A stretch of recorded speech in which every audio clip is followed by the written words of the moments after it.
Hey, what's up guys? Today we have the Samsung Galaxy A5, the bigger of the two full metal phone that Samsung has released recently, the other one being the A3.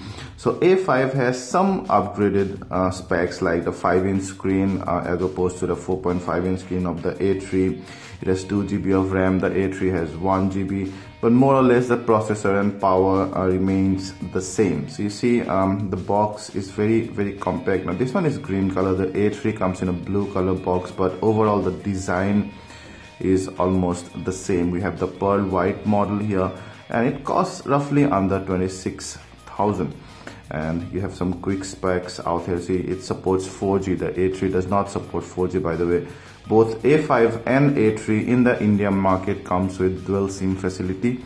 You have 16 GB of internal storage, but of course it supports micro SD card slot, and that 5-inch screen is a super AMOLED screen, has HD resolution, more resolution than the A3, and powered by the same processor. It has a Snapdragon 410 chipset, 1.2 GHz quad-core processor there, 13 MP autofocus camera as opposed to the 8 MP on the A3, but the same 5 MP front camera. That's the model number. So you're gonna go ahead and open the box and show you what's inside. So as usual, you get the phone, and which almost looks identical to the A3, only bigger. We'll come back to the phone later, but here you'd see the documents, the quick start guide and your warranty card, and then smart switch, and then some of the SAR information and the service center list there. You have what I call a 1.55 ampere output wall charger as opposed to the 1 ampere on the A3. You have the micro USB 2.0 cable and the premium Samsung OEM earphones, which has a gold plated audio jack and very nice in-ear kind of earplugs, plus your volume rocker and the mic and the call control as well. Still not flat wire, by the way. So that's about what you get in the box. And I forgot to show you the extra earbuds here.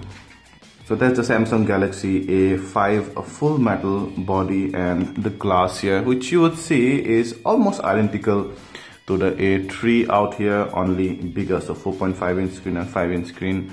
So that's the visibly different part. But apart from that, you would mostly see them almost identical, ports and everything.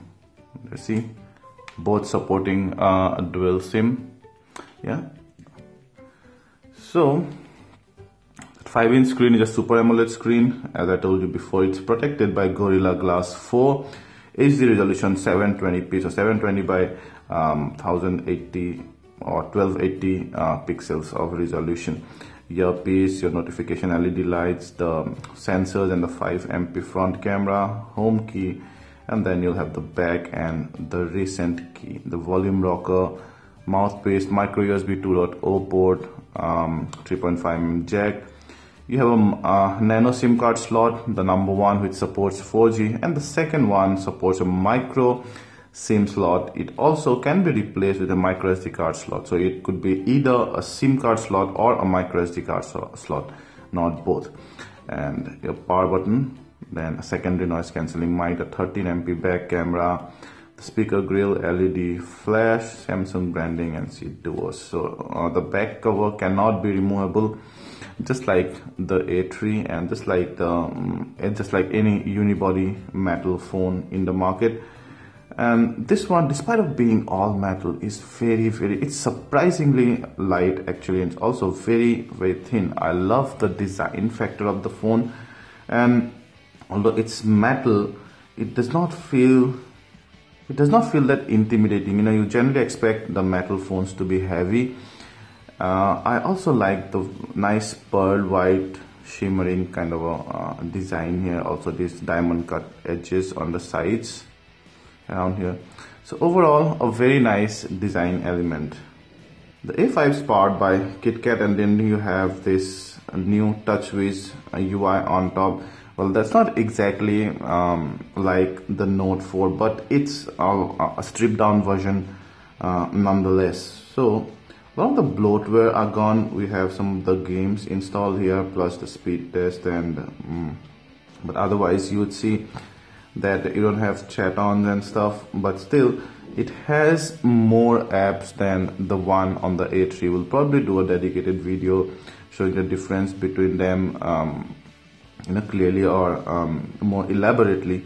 But this TouchWiz on the A5 has more apps than the one on the A3, maybe because Samsung thought that the A3 could handle only those many apps, and maybe because the A5 could handle more apps, more pre-installed apps, thanks to the 2 GB RAM. So it has more apps here like Flipboards and stuff which are not there in the A3. In the A3 you do not even have a dedicated in-house music player. We have to do with the Google Music Player, but here you have both the Google Music Player and the in-house music player, for example. And otherwise the usual Android default apps. You also have the S Voice and stuff which are not there on the A3.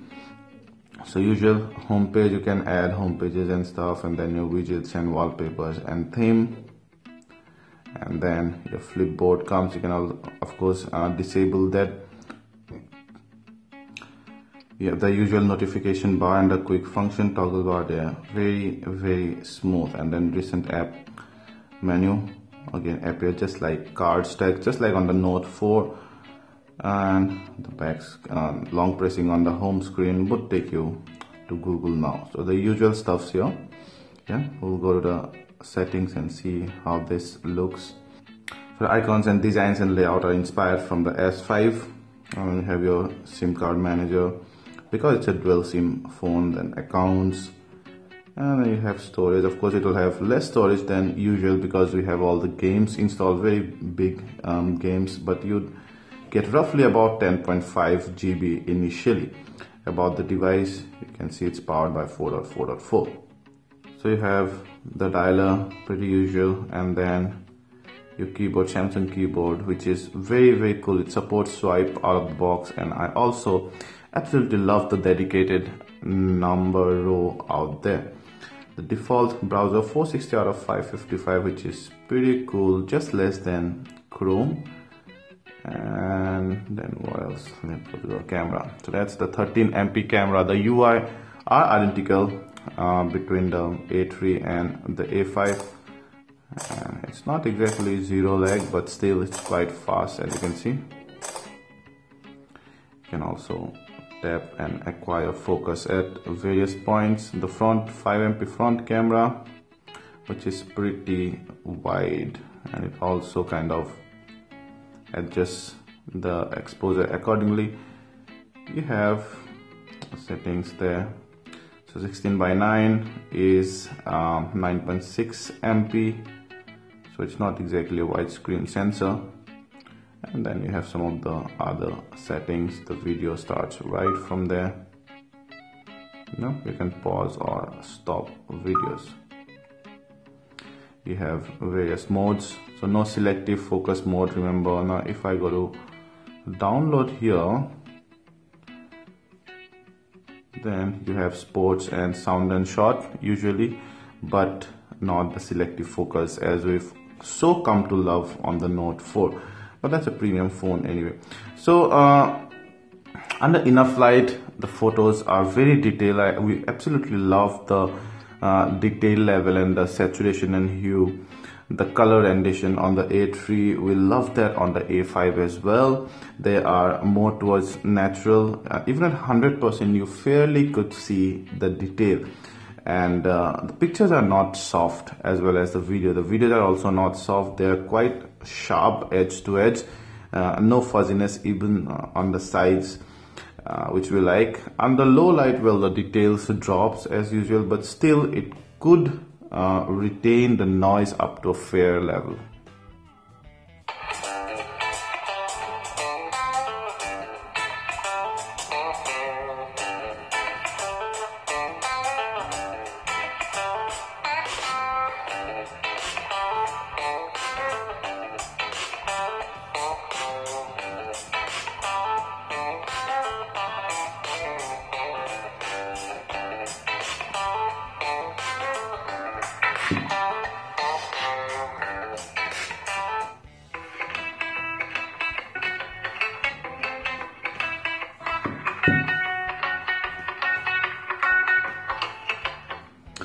So as you can see, the sound output via speaker is, well, fairly loud, and it's also quite flat. It's not very bass heavy. The treble is fine though.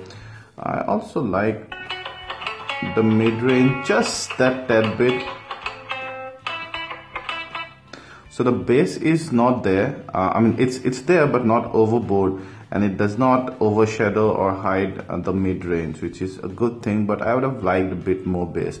Also, despite of being situated on the back here, the speaker does not seem to obstruct the sound output, which is a good thing actually.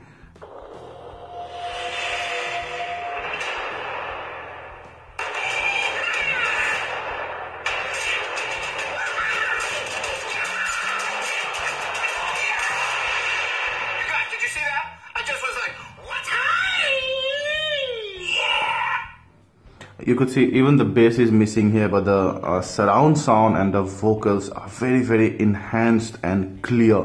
That's one of the things I absolutely love. So it's much better to watch a video here, that video experience, than the audio one.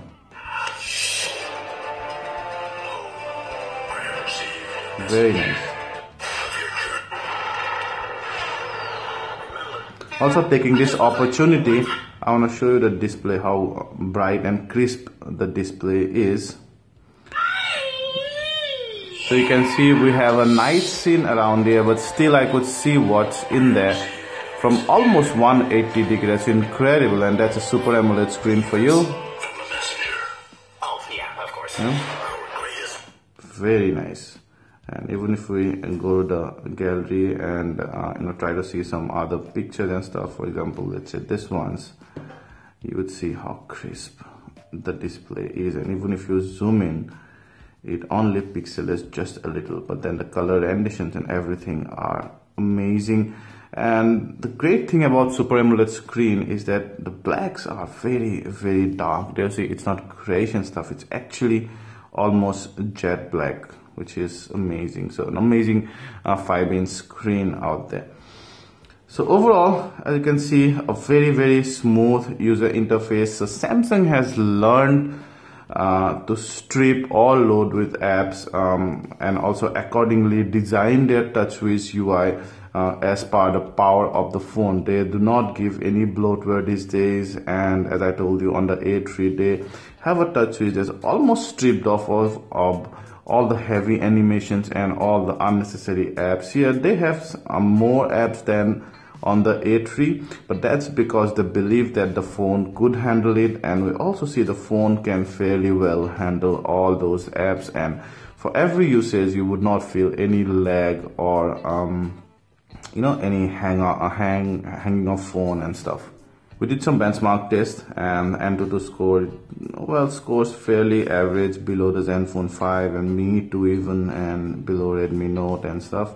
And then on Velomo testing browser, you see over S3 but under S5, and on multi-core again actually below average. There's the similar score on Metal, although slightly on a higher note.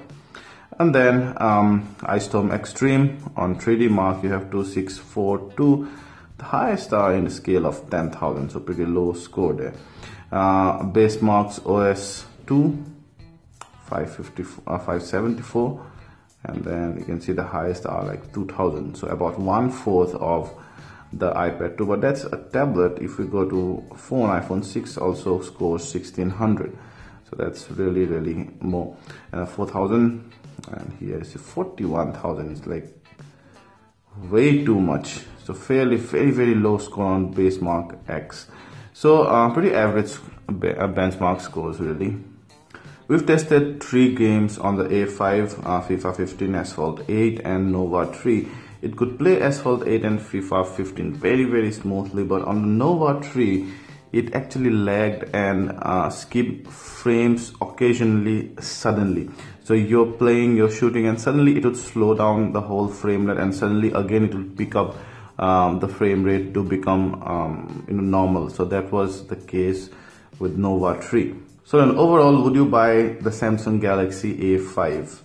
Well, I think the price is slightly on the higher side on 26K, But again, you have a full metal phone here. You've always wanted a Samsung metal phone, you got that. And despite of being a metal phone, it actually quite light as compared to some of the other metal phones. I also absolutely love the design and the ergonomic aspect. It's also fairly powerful Snapdragon 410 chipset, and you have a dual SIM and other stuff. You obviously give a brand premium, because they have to spend a lot on marketing and other stuff, but in return you get that great after sales service. You get to buy this phone on brick and mortar shops everywhere. It's great that way. They have large footprint all over India and all over the world, in fact. So that's the Samsung Galaxy A5. If you like this video, please hit the like button, ask anything related to this phone, and we'll try to answer them all. And please subscribe to our channel for more such awesome content in future. We also have a Facebook group. You can ask anything out there, and the community would be eager to help you. Thank you.